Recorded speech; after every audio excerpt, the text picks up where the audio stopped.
mas temos um convidado muito especial, Zuzu. Sim. Eu gostaria que você anunciasse agora o nosso convidado. Muito bem, doutor Marcos Bernardini, especialista no processo civil. Ele vai dar a nossa honra aqui de entrevistá-lo, já está com um belo fone ali, tirar as dúvidas do trabalho, né, Emílio? Você que está empregado, a gente fica feliz, mas tem muita gente que quer saber quais são os próximos passos. Os contratos que foram reduzidos. É também. isso aí, vamos saber então os As detalhes. mudanças, né? É isso aí. Tudo bem? Boa tarde, doutor. Obrigado pela sua presença aqui.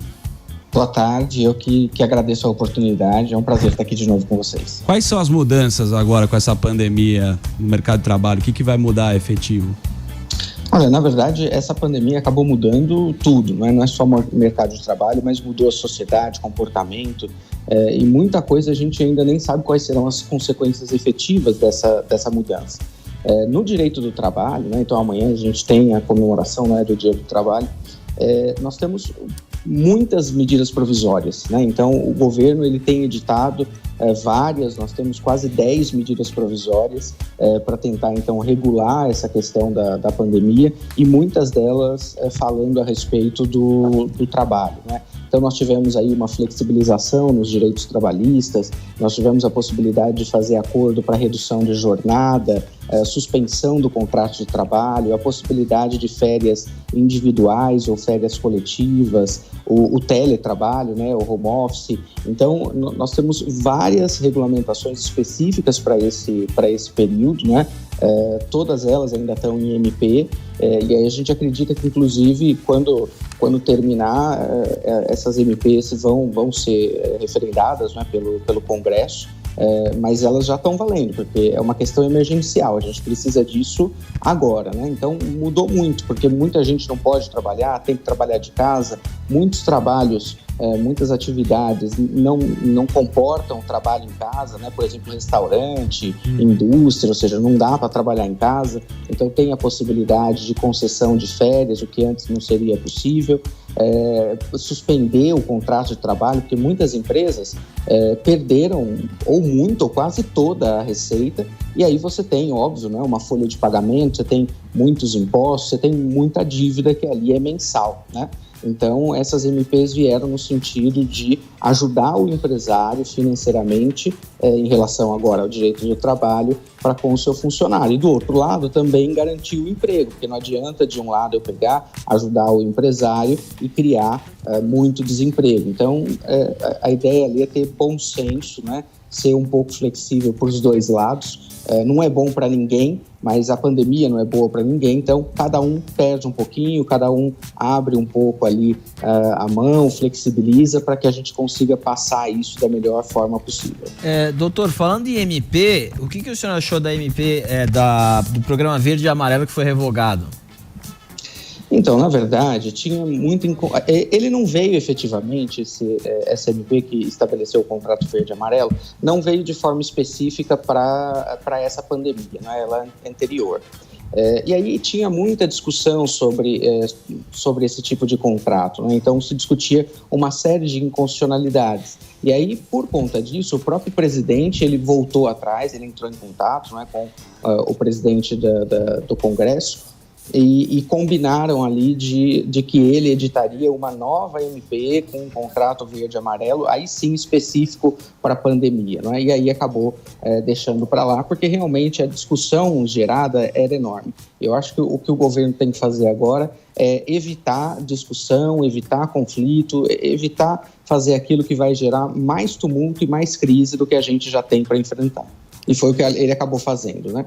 Mas essa MP do contrato verde e amarelo veio antes dessa situação e tinha por objetivo criar empregos, mas eu acho que o momento atual não é de criação de emprego, né? Nós não temos esse cenário político, econômico de criação de empregos. Nós temos um cenário para manutenção de emprego e manutenção de renda, né? Então, eu acho que também por conta disso, o presidente acabou voltando atrás, e aí eles combinaram que ele editaria uma nova medida em outro momento. Doutor, a gente tem um dos piores sistemas, o Ministério do Trabalho vive com processos, demoram, é oneroso para a sociedade, é oneroso para as pessoas, porque tem que contratar advogado, é oneroso para as empresas. Eu tenho uma pequena empresa e muitos outros colegas morrem de medo de Pequenas empresas, grandes cagadas. Pois é. Pois é. E aí eu pergunto o seguinte, foi feito o último presidente tentou fazer uma reforma trabalhista, foi o Temer. Você pode me corrigir se eu estiver errado. E tinha, em algum momento, uma ideia de retomar isso com o Guedes. Eu queria que sua opinião sobre o nosso sistema trabalhista e o que daria para ser feito para melhorar. Porque o que acontece? Com medo, o empresário não contrata, porque fala, ó, eu vou contratar, vai me dar dor de cabeça, não sei o que lá. Na dúvida, quando um advogado fala, depende, precisa ver, eu falo, então eu não vou fazer isso. Eu não sei como que a sua percepção que é da área. Na verdade, o problema da reforma trabalhista que começou com o Temer, ela, muito embora tenha começado com ele, a reforma que ele propôs na época do Congresso, lá em 2017, foi uma reforma bastante tímida, né? Então não tinha lá uma mudança nem de 20 artigos. Quando isso chegou no Congresso, o maior problema foi que mudaram estruturalmente, aí chegaram a mais de 100 artigos, alteraram a estrutura do direito do trabalho e não conversaram com a sociedade. Esse foi o maior problema, né? Quando você tem uma alteração estrutural no ramo do direito, você tem que conversar com todas as áreas, todas as comunidades ali da sociedade que vão ter ali... que vão ser afetadas por aquela situação. E não aconteceu isso. Esse foi o maior problema, porque daí você pegar e tentar enfiar goela abaixo uma alteração estrutural como aconteceu, não dá certo, né? E aí, na época, nós tivemos, né, então, o presidente do TST dizendo que não ia aplicar a reforma trabalhista, aí o presidente do Senado dizendo que ia propor uma PEC para acabar com a justiça do trabalho, ou seja, tá errado, não é assim que funciona, né? Então, realmente o Brasil precisava de uma reforma trabalhista, mas uma reforma conversada com todos os ramos da sociedade, né? Então, não ouviram os juízes do trabalho, então a Associação Brasileira de Juízes do Trabalho, eles tentaram, né, conversar com os congressistas e não conseguiram, o Ministério Público não conseguiu, a própria advocacia na época não conseguiu, então fazer desse jeito também não dá certo, né? Então não pode acontecer assim, tem que ser uma reforma conversada, porque daí vai acabar no Poder Judiciário e ao invés de eu pegar e ajudar e resolver, eu crio dúvida, crio insegurança e muito mais discussão. E foi o que aconteceu. Hoje a gente está nesse ponto. Só se discute tudo aquilo que lá em 2017 a gente teve aprovado pelo Congresso, né? Mas eu acredito também que o objetivo dos congressistas à época, e hoje pelas MPs, muito embora seja uma situação muito pontual, fosse tirar direito do trabalho. E aí é ruim isso, né? Eu sei que é oneroso o custo de um trabalhador, eu sei que tem uma série de questões, mas o que onera muito também é a questão de imposto, é a questão tributária, né? Então, um funcionário hoje, ele ganha, sei lá, R$1.000, um salário mínimo, ele vai sair pro empresário pelo menos o dobro disso. Mas esse dobro não é também para o funcionário que trabalha, que tem ali a mão de obra sendo prestada, não é? Então, esse dobro vai para o governo. Então, é necessário também uma reforma tributária, né? Então, não adianta eu pegar e esfolar o funcionário e tirar dele, sei lá, 13º, tirar dele percentual de férias e tirar dele o fundo de garantia, se do outro lado o governo também não abre mão dos impostos, também não faz uma reforma trabalhista, que também acaba sendo extremamente prejudicial para o empresário. Então, eu acho que teria, né, a necessidade de uma reforma tanto trabalhista, conversada com a sociedade, com todos os ramos que atuam nessa área, e também, muito necessário, uma reforma tributária para diminuir os impostos que o empresário paga em relação ao empregado, né? E que não é só em relação ao empregado, paga em relação a uma série de outras coisas, mas isso onera muito o empregado, né? E isso não aconteceu. É isso aí. Mudou a bagaça. Não é, o Brasil é o contrário. O Brasil é o contrário. O Brasil ele é sequestrado pela turma, a turma sequestrou, tem o esquema dos caras e a gente financia os caras. É o que aconteceu quando teve o negócio da aposentadoria.